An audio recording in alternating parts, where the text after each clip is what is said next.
क्या आप जानते हैं कि अगर हम रोजाना सिर्फ खाना खाने का तरीका भी नबी करीम सल्लल्लाहु अलैहि वसल्लम की सुन्नत के मुताबिक अपना ले तो हमारा आम सा खाना भी इबादत बन सकता है।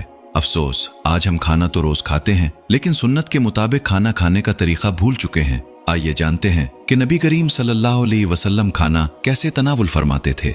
पहली सुन्नत, खाने से पहले हाथ धोना सफाई इस्लाम का हिस्सा है। अगर हाथ गंदे हों तो उन्हें धोकर खाना खाना चाहिए ताकि खाना पाकीज़ा रहे और बीमारियों से भी हिफाजत हो। दूसरी सुन्नत, बिस्मिल्लाह पढ़ना। नबी करीम सल्लल्लाहु अलैहि वसल्लम ने फरमाया, जब तुम में से कोई खाना खाए तो अल्लाह का नाम ले। अगर शुरू में बिस्मिल्लाह पढ़ना भूल जाए तो कहे बिस्मिल्लाह अव्वलहु व आखिरहु। सुनन अबी दाऊद, जामे तिर्मिज़ी।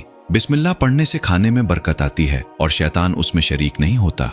तीसरी सुन्नत, दाएं हाथ से खाना। रसूलुल्लाह सल्लल्लाहु अलैहि वसल्लम ने फरमाया, दाएं हाथ से खाओ, दाएं हाथ से पियो, क्योंकि शैतान बाएं हाथ से खाता और पीता है। सही मुस्लिम।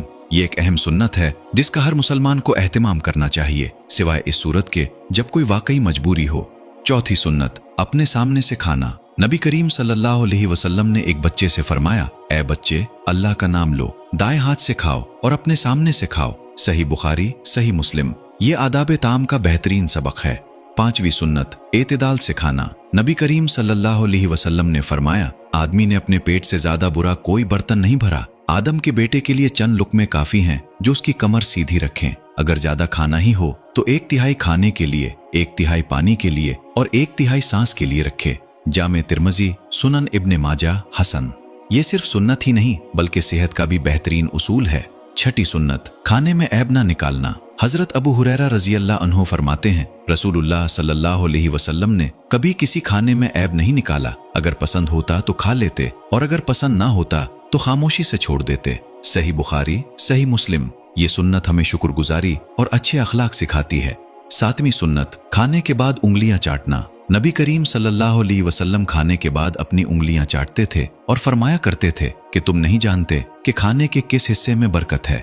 सही मुस्लिम। इससे नेमत की कदर और इसराफ से बचने की तालीम मिलती है।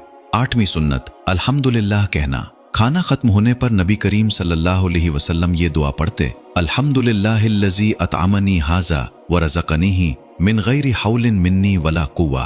तर्जुमा, तमाम तारीफें अल्लाह के लिए हैं जिसने मुझे ये खाना खिलाया और बगैर मेरी ताकत व कुव्वत के मुझे ये रिज़्क़ अता फरमाया। मेरे अजीज भाइयों और बहनों, खाना सिर्फ पेट भरने का जरिया नहीं बल्कि अगर सुन्नत के मुताबिक खाया जाए तो ये इबादत बन जाता है। आज ही अहद करें कि हम हर लुक़मा नबी करीम सल्लल्लाहु अलैहि वसल्लम की सुन्नत के मुताबिक खाने की कोशिश करेंगे, क्योंकि जो सुन्नत जिंदा करता है वो रसूलुल्लाह सल्लल्लाहु अलैहि वसल्लम की मोहब्बत का हक अदा करता है। अल्लाह ताला हमें नबी करीम सल्लल्लाहु अलैहि वसल्लम की हर सुन्नत पर अमल करने, अपने खाने पीने को भी इबादत बनाने और उनकी मोहब्बत में जिंदगी गुजारने की तौफीक अता फरमाए।